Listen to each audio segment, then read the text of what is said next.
যেমন আজকে শবে মেরাজ, আমাদের মধ্যে এমন মানুষ আছে আজকে যে শবে মেরাজ জানেও না। যদি আজকে খোঁজ খবর নেই, আমাদের মধ্যে শত শত শত শত মানুষ আছে যারা আজকে ফজরের নামাজ পড়ে নাই। ফজরের নামাজ পড়ে নাই এমন মানুষ আছে। আজকে মুসলমান হিসেবে দুনিয়ার জমিনে বসবাস করি, আমাদের মধ্যকার এমন মানুষ আছে যারা আজকে জোহরের নামাজ পড়ে নাই। ও মুসলমান, আল্লাহর নবী যে আল্লাহ পাক রব্বুল আলামিনের কাছে আফসোস করছে, আমার উম্মতের হায়াত কম, এত আমল কিভাবে করবে? ও মুসলমান, আমি তোমাকে বলতে চাই, এই যে সবে মেরাজ পাইলা কিন্তু যে আমল করলা না, ও মুসলমান বলো রব্বে কারিমের কাছে তুমি কি জবাব দিবে? এজন্য প্রিয় ভাই ও বন্ধুরা, আজ শবে মেরাজ, আজকের থেকে আমরা ওয়াদা করি আগামী বছর শবে মেরাজ আসা পর্যন্ত এক ওয়াক্ত নামাজ কাজা করব। কারণ হাদিসের মধ্যে আসছে কাল কিয়ামতের ময়দানে সর্বপ্রথম হিসাব হবে নামাজের হিসাব। এজন্য সর্বপ্রথম আমলের মধ্যে নামাজকে ঠিক করতে হবে। মুহতারাম মুহাজিরিন, আজকে আমরা শবে মেরাজ পাইলাম। শবে মেরাজের শুকরিয়া স্বরূপ আমরা আজ নামাজ পড়ব। অনেকে আমাদের মধ্যে রোজা রেখেছে শুকরিয়া স্বরূপ। এখন এই শবে বারাত, এইটা কি কি সম্পর্ক? আজকে শবে মেরাজ আমাদের জানতে হবে, বুঝতে হবে। আজকে সমাজের মধ্যে একদল মানুষ তৈরি হয়েছে, তারা বলে শবে মেরাজ বলতে কিচ্ছু নাই। শবে মেরাজ কোথায় পেয়েছে? এটা কোন কোরআনে নাই। আমি ওই মানুষগুলাকে বলতে চাই, শবে মেরাজ এটা কোরআনের মধ্যে থাকবে কিভাবে? শবে মেরাজ এটা 30 পারা কোরআনের কোথাও নেই, থাকবে কিভাবে? এটা তো আর আরবি শব্দ নয়, এটা হলো পারসি, এটা ফার্সি শব্দ। শবে মেরাজ, সব মানে রাত্র, মেরাজ মানে মেরাজের রাত্র। শবে মেরাজের আলোচনা করার আগে আমি আপনাদের সম্মুখে কিছু কথা বলব। দুনিয়ার মধ্যে মানুষ যখন চলাফেরা করে, চলাফেরা করতে করতে করতে করতে দেখা যায় হঠাৎ করে মানুষের সামনে বিশাল বড় এক স্বর্ণ কিংবা অলংকার পরে যায়, মানুষের কপাল খুলে যায়। আল্লাহ পাক রব্বুল আলামিন হেদায়েত দিয়েছেন। এই হেদায়েতের বাণী কখন কোন সময় আমার নসিবে জুটিয়া যায় এটা আমি বলতে পারি না। এমন হইতে পারে মানুষ সারা জীবন নামাজ পড়ে না, রোজা রাখে না, সব সময় জাহিলিয়াতের মধ্যে ছিল, কিন্তু শবে মেরাজ আজকের দিনকে অপেক্ষা করে মসজিদে আসলো, আসিয়া মালিকের কাছে চোখের পানি ছেড়ে কান্না করে অনেক বড় পাক্কা ইমানদার হয়ে গেল। এমনও নজির আছে। যেমন আশরাফ আলী থানভী, উনি ওনার কিতাবের মধ্যে লিখেছেন, কিতাবের নাম হলো মুসলমানের হাসি।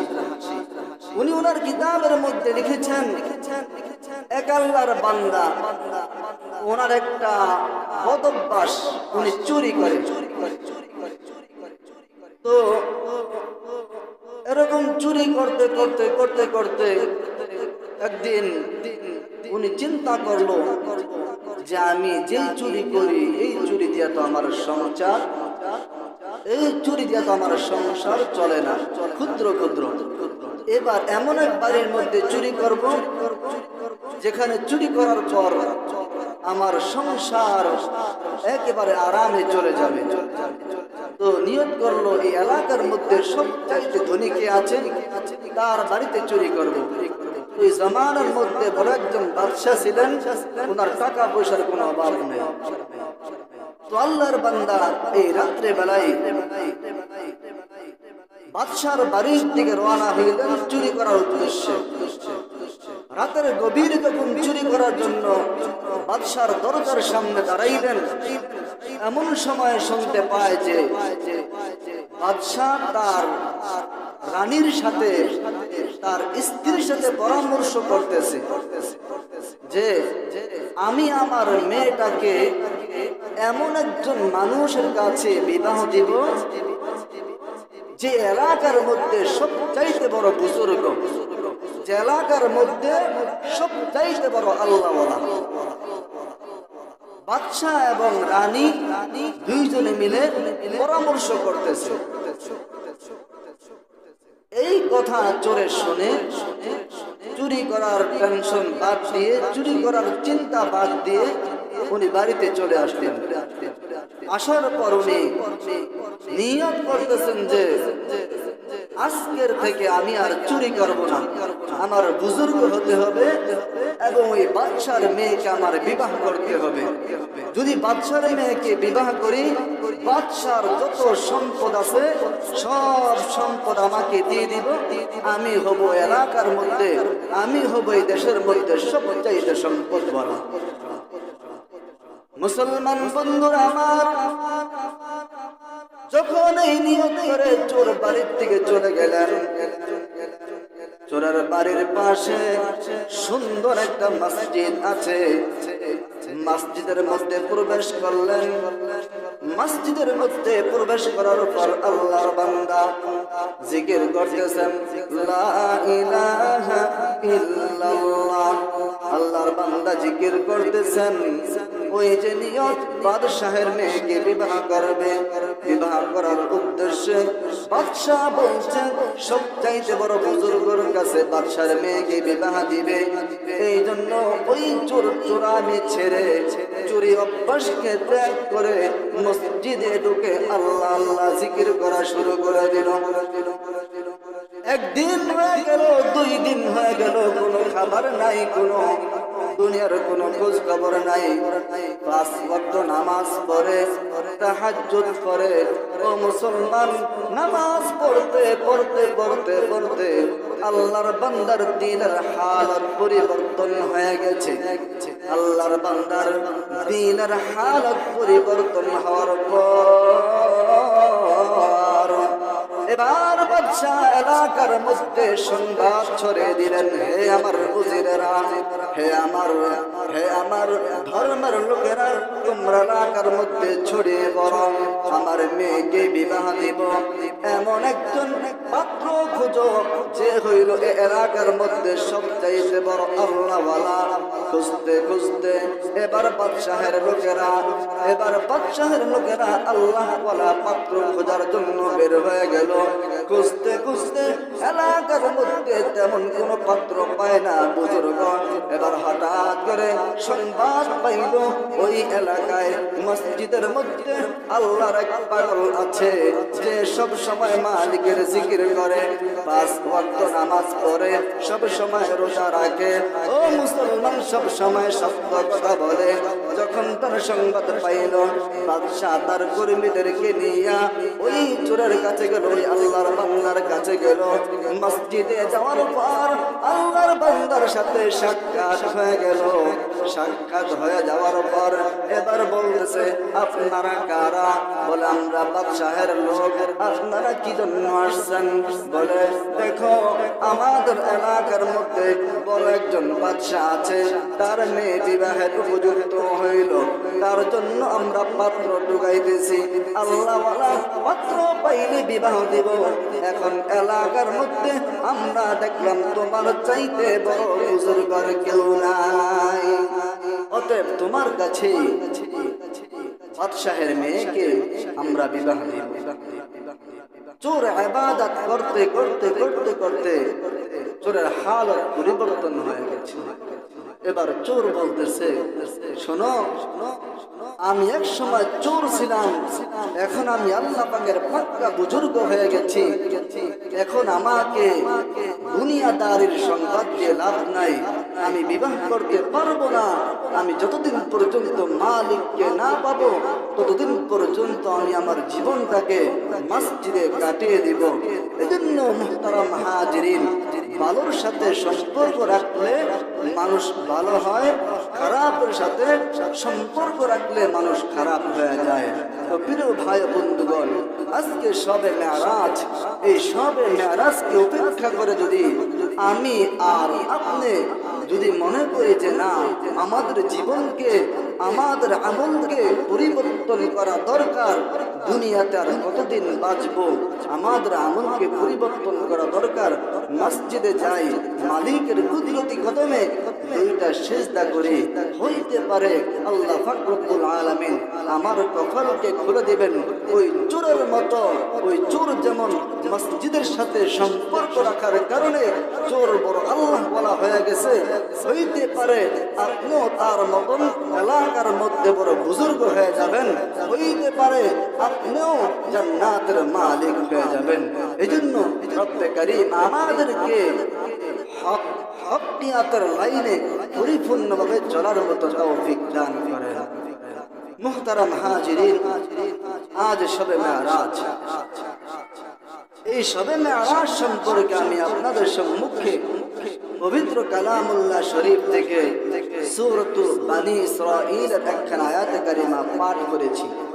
রব্বে কারীম বলেন, বিসমিল্লাহির রহমানির রহিম, সুবহানাল্লাযী আসরা বি'আবদিহি লাইলান মিনাল মাসজিদিল হারাম ইলাল মাসজিদিল আকসাল্লাযী বারাকনা হাওলাহু লিনুরিয়াহু মিন আয়াতিনা। এই আয়াতের ব্যাখ্যা করার আগে আমি একটা ঘটনা টানতেছি। এই মেরাজের দিন তথা রজব মাসের 26 তারিখে বিকালবেলা সাইয়্যিদানা হযরতে জিবরাইল আলাইহিস সালাতু ওয়াস সালাম তিনি রাসূলুল্লাহ সাল্লাল্লাহু আলাইহি ওয়াসাল্লামের দরবারে আগমন করলেন।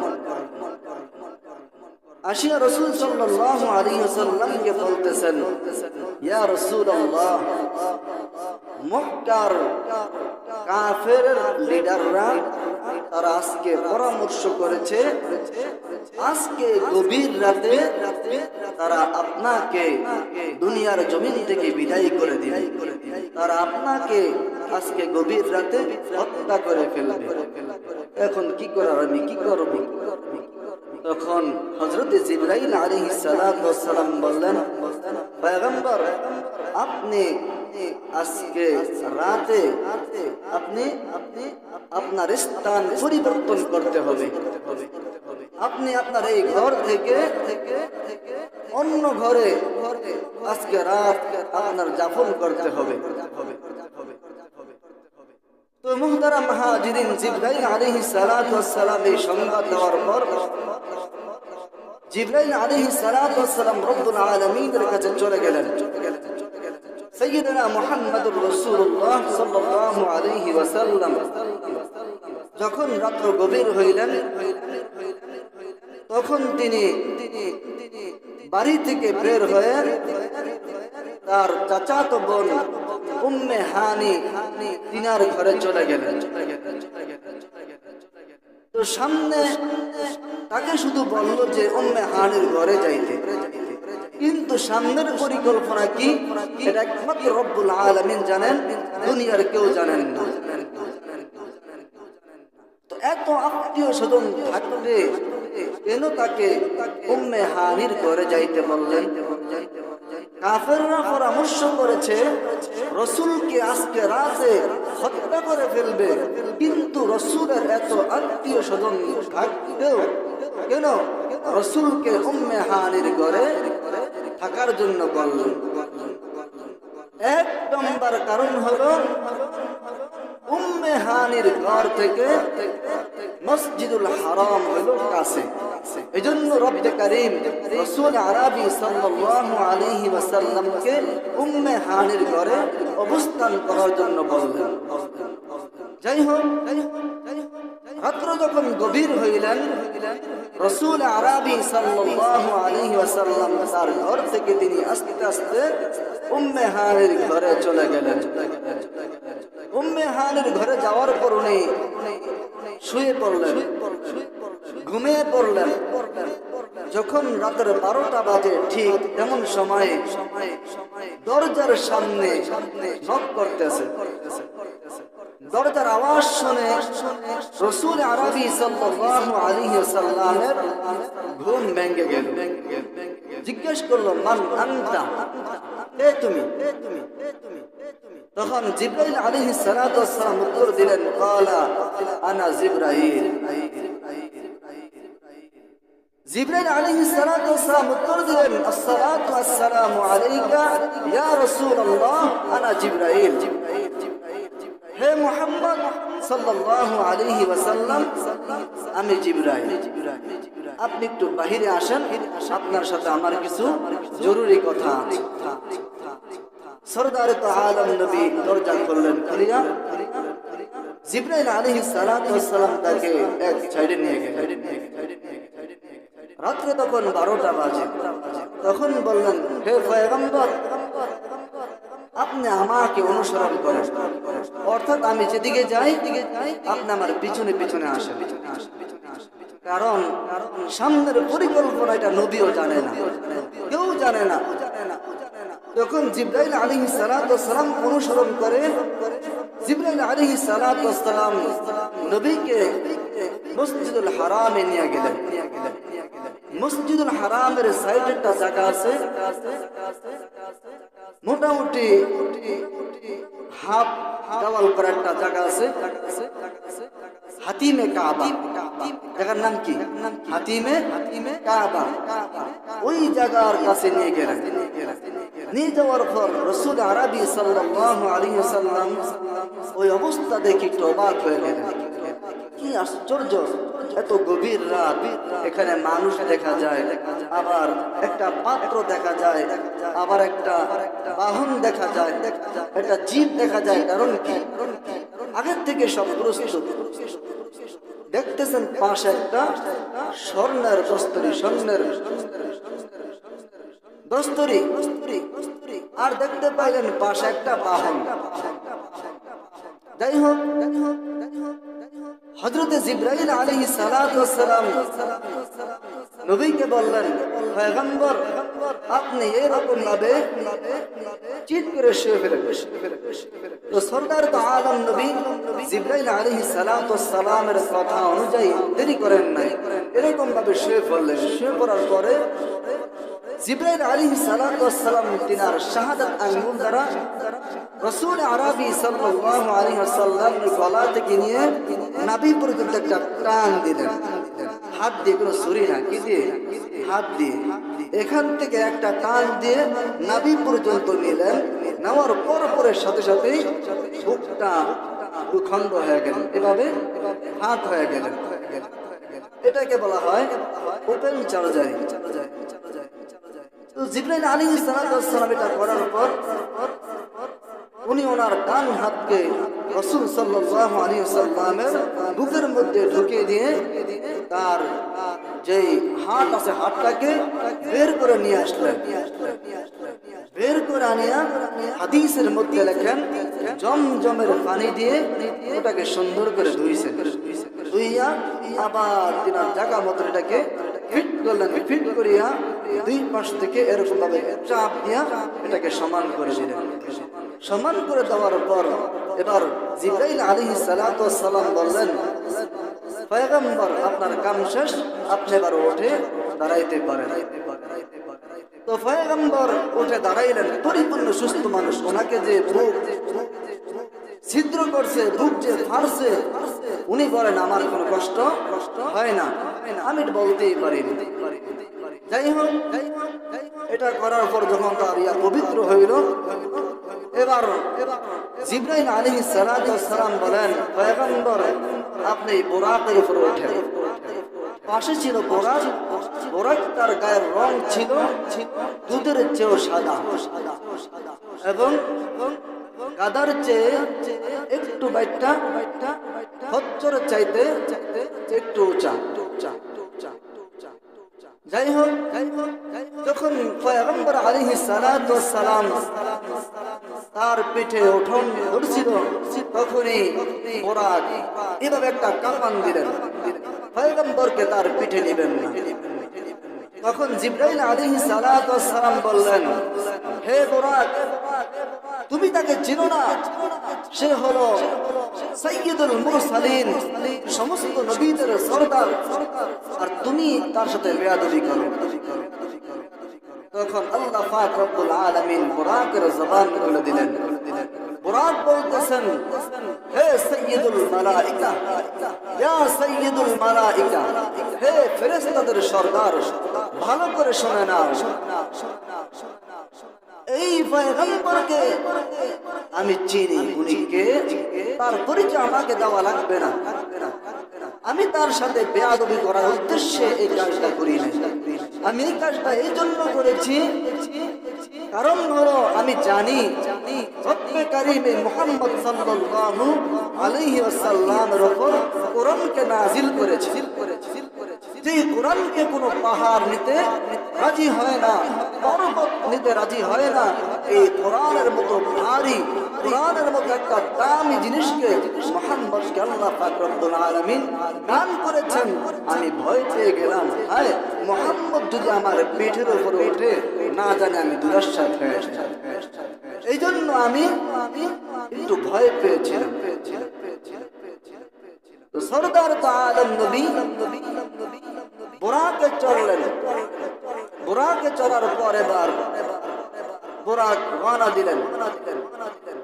বুরাক এরকম গতি, হাদিসের মধ্যে লেখেন বুরাকের গতি হলো বিজুলির আকারের মধ্যে, যে বিজুলিতে চমকায়, হঠাৎ করে আসলো, 1 সেকেন্ড লাগে আবার চলে যায়, এরকম গতি। আবার কেউ কেউ বলেন বিদ্যুতের ন্যায়।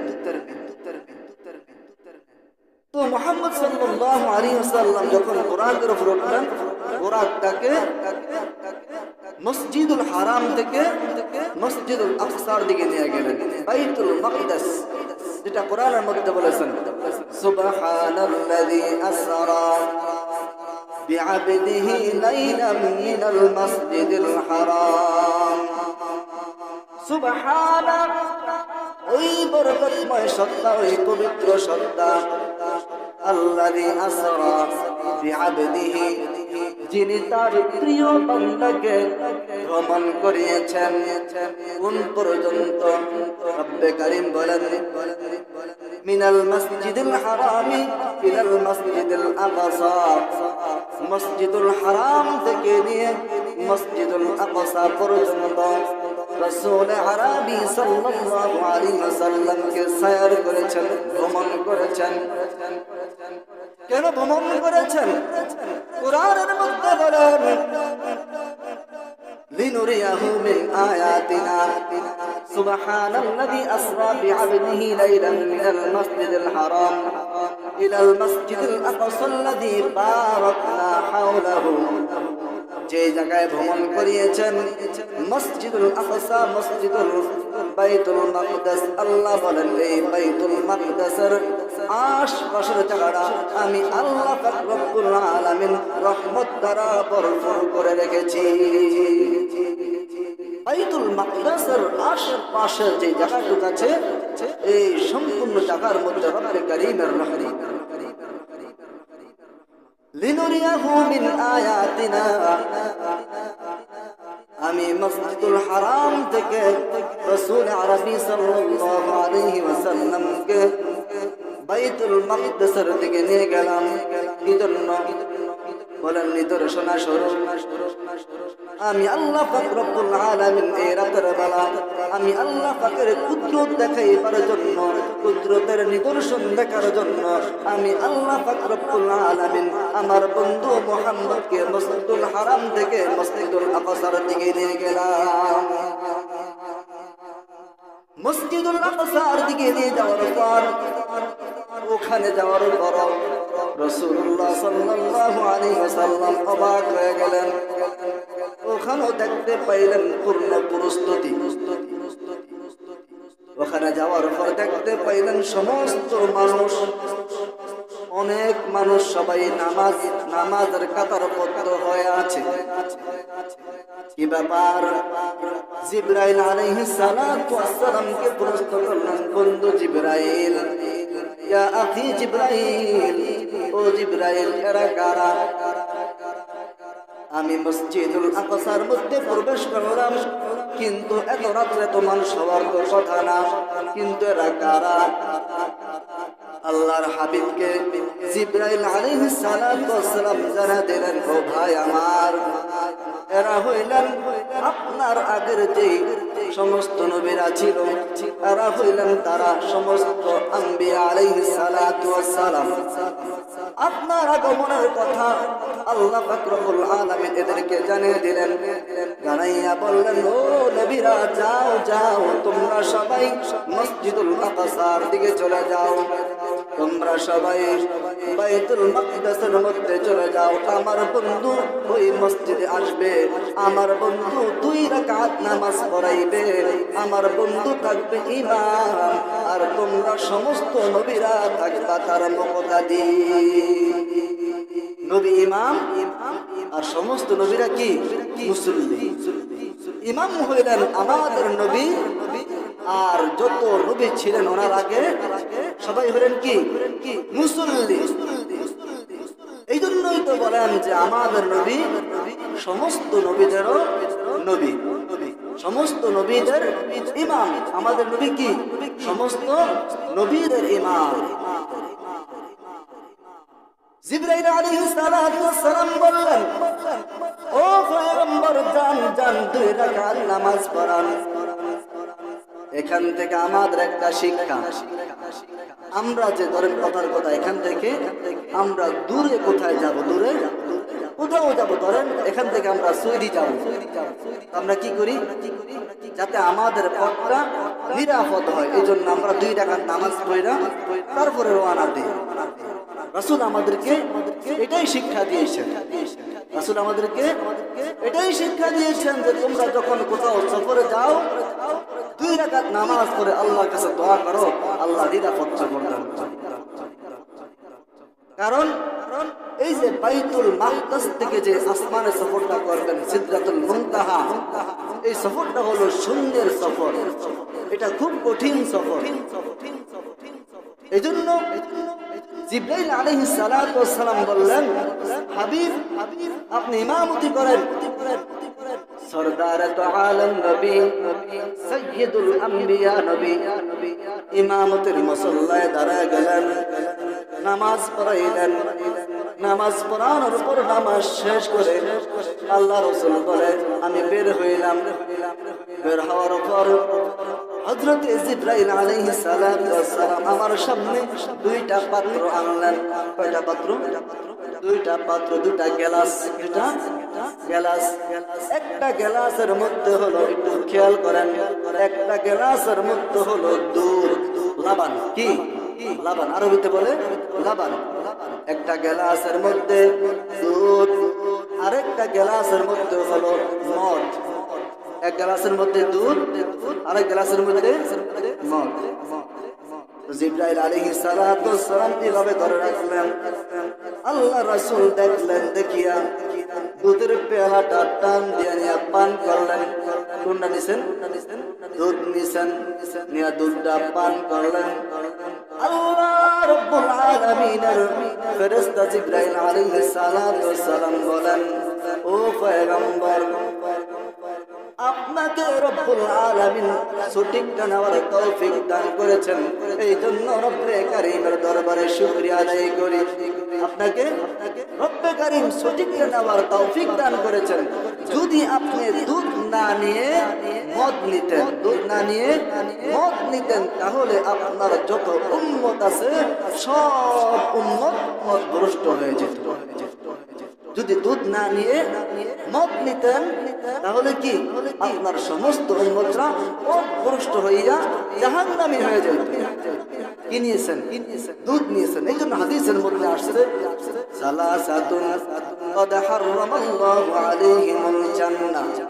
রাসূল আরবি সাল্লাল্লাহু আলাইহি ওয়াসাল্লাম হাদিসের মধ্যে বলেন, তিন শ্রেণীর লোকের জন্য জান্নাত হারাম।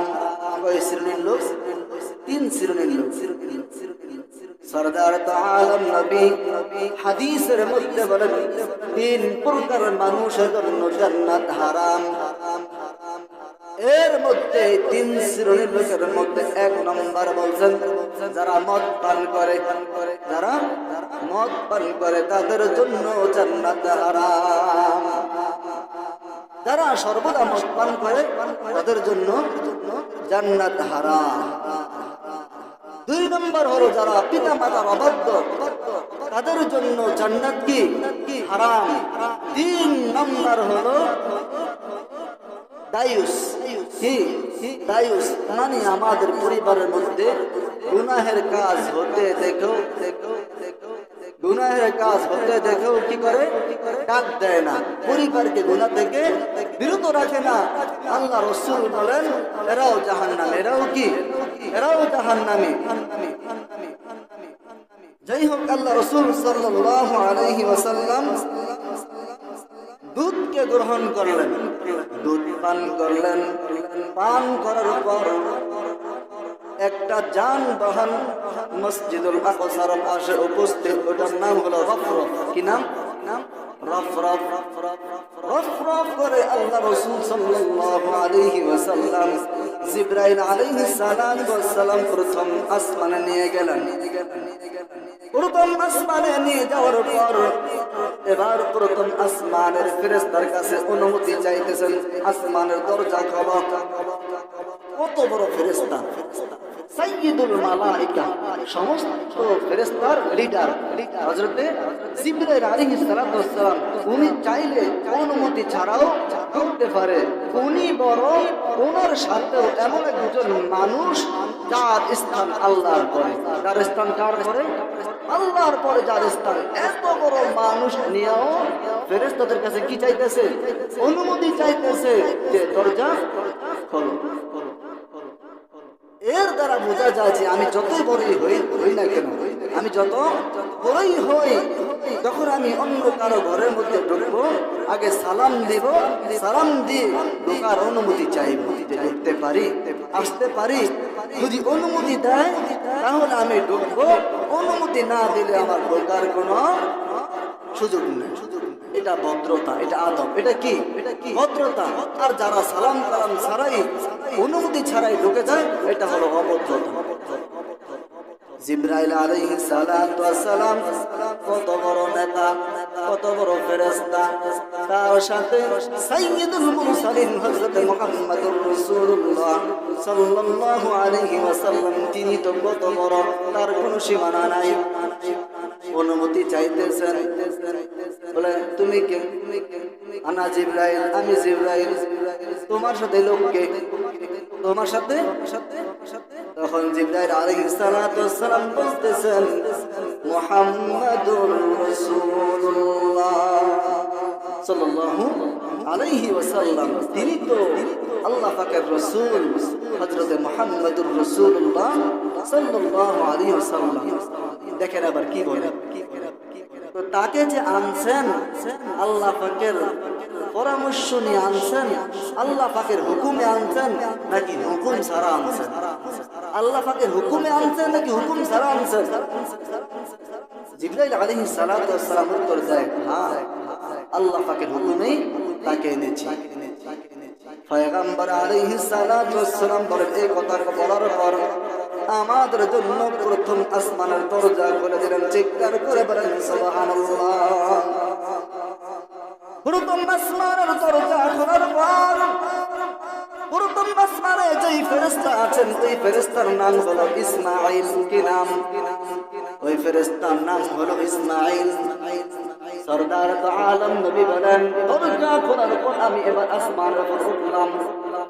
আসমানের উপর ওঠার পর আমাদের বাবা, আমাদের কি বাবা, আমাদের আদি পিতা হযরতে আদম আলাইহিস সালাতু ওয়াস সালামের সাথে প্রথম আসমানে সাক্ষাৎ হয়ে গেছে। আসমানের ভিতরে আদি পিতা আদম আলাইহিস সালাতু ওয়াস সালামের সাথে সাক্ষাৎ হওয়ার পর আদম নবীকে দেখিয়া বলতেছে, আমার ছেলে আসছে। আমার ছেলে এমন, বাবার থেকেও সন্তানের দাম আল্লাহর কাছে বেশি। আমার ছেলে আসছে। মুহাম্মদ সাল্লাল্লাহু আলাইহি ওয়াসাল্লামকে দেখিয়া তাকে মোবারকবাদ জানাইছে, তার জন্য কল্যাণের দোয়া করলেন। কল্যাণের দোয়া করার পর রাসূল আরবি সাল্লাল্লাহু আলাইহি ওয়াসাল্লাম আদম নবীর আশপাশে তাকায় দেখেন মানুষ আর মানুষ। ডান পাশে তাকাইলেন লক্ষ কোটি কোটি মানুষ, বাম পাশে তাকাইলেন লক্ষ কোটি কোটি মানুষ।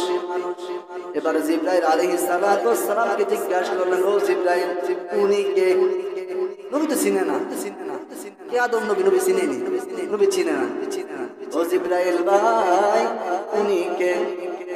ওর উম্মত হলো আদম আলাইহিস সালাতু ওয়াস সালাম।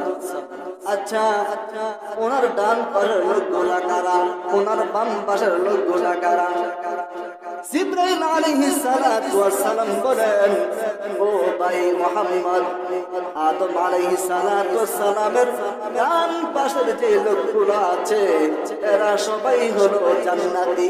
চিৎকার করে বলেন না সুবহানাল্লাহ। আদম নবীর হাতের ডান পাশে যারা আছে এরা সবাই কি? জান্নাত। ও পয়গম্বর, আদম নবীর বাম পাশের যে সমস্ত লোকগুলা দেখেন এরা সবাই হলো জাহান্নামী। আদম নবীর বাম পাশে বাম হাতের দিকে যে লোকগুলা আছে সব কি? জাহান্নামী। এজন্য আল্লাহর কাছে দোয়া করি, আল্লাহ পাক যেন আমাদের সবাইকে আদম নবীর ডান পাশের লোকদের অন্তর্ভুক্ত করেন। বলেন আমিন।